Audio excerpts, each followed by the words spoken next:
Okay, Albert, say here's what I got going on.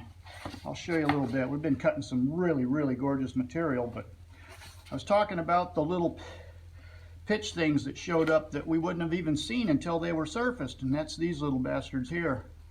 So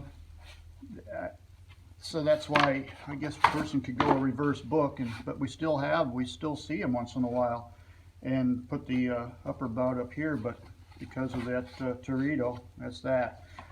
This here blue that's out here, that's associated with iron generally, and we see a little bit, well actually that's associated with the riff or the heart check. This is associated with the outside of the log where there was iron, and when we cut this, it was trimmed to nice white wood, but then at the oxidation that happens in the drying process, or just, you know, like an apple oxidizes. Well, that's what happens with this wood that has iron in it. Nice looking board though, but we're crowding into that large body instrument right there with that little bit of stain that's there. Here we got the Torito with the iron that's in there. Boy, nice looking board, but you know, this iron that's out here, gosh, it's really a solid double A. I guess in your guys' thing that'd probably be about a 6. Here again, same situation as that other with those little pitchy inclusions. There's one right there. I join on the looser texture just because of that iron that obviously again showed up after the board was cut for a number of hours. I think that's just a nice board. I don't know why I've got it over here except for the compression line. This one here had a little bit things going on, but I still think it patterns well for a number 1. I question with that little 1-inch band of the pinkish color that's right there. These sweeps, I generally downgrade for that flash that I call it. You can see this edge down here. Again, that's getting close to where Gribble was eating the outside of the log, and left a little bit. That can come away, but you see that little bit of knot shadow there, or that sweep in the grain. I mean, will that fit in a number 1? Here again, we got the same thing with the blue on the outside edge. I'd put that there, and I guess you'd agree. Oh, here's what I was talking about, some of the things that I'm running into. Oh, this is something else, I guess. We got these little guys right there. They are scattered all over in some wonderful wood. There's one there on the back side. I mean, I would join this side this way for grain slope, I think. Wait, no, what's it this one? It doesn't matter this way actually. This one was pretty straight log or straight wood, so it didn't matter. I'm always also as we're cutting wood, most logs have some degree of grain slope. In this particular thing, we've cut this particular billet to use this joining edge as the joining edge, and you can see there's no flash, no grain slope there. But when we go the other way with it, you can see that little bit of the ground slope is out there on the extremities. But here again, here we've got these little bastards that I'm talking about, and I guess on this particular one here we could do a reverse book, but you know, those things are still in there.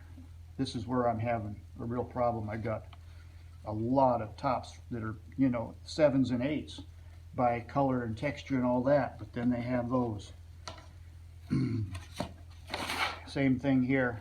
Now we got another, there was a lump there, but those little dammits there, right? We could do a reverse book on this. Oh, there's still one right there, even on the reverse. So that's a tiny one.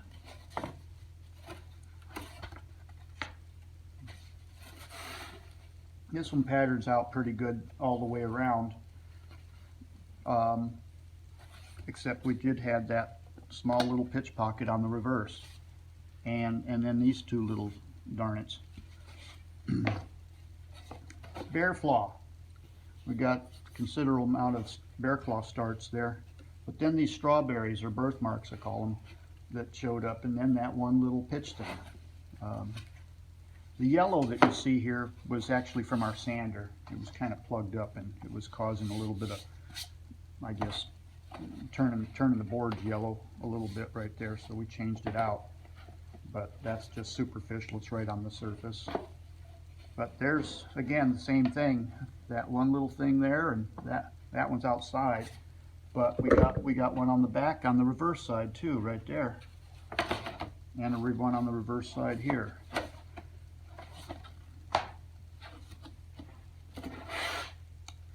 That's pretty good, substantial now. That might sand away. I imagine it would, but who knows what we might stumble into.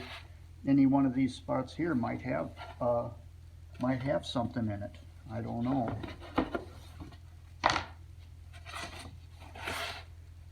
We did this one for joining edge this way, and I believe, yeah.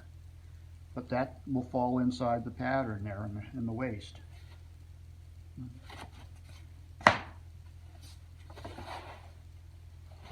Have a little bit of stain coming in from the Torito, and I'm not sure where to go with that one, if anything in this. Again, some substantial bear claw starts, lumping the grain down here. That's probably sequentially cut, is something we already looked at, but the reverse side of all these little pitch things, they're associated with pitch.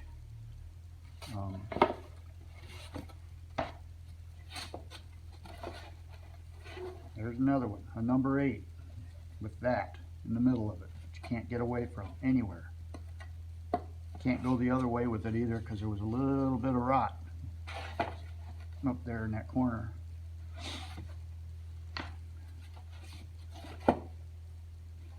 It crowds it. We can pattern on here, but boy, does that leave enough for joining and for you guys to join on.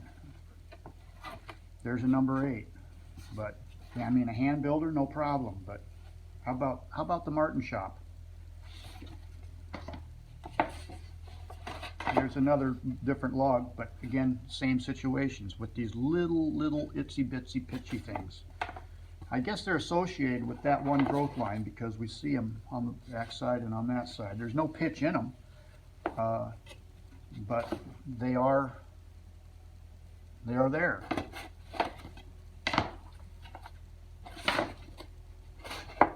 Same log, same field. Jeez. Same log, same field. Jeez. That one we couldn't even do a reverse book, really, I guess, unless you put that under the pick guard. And oh, there's another issue. All these things, we can get an OM, a number 8 OM or number 7 OM, but not the dread.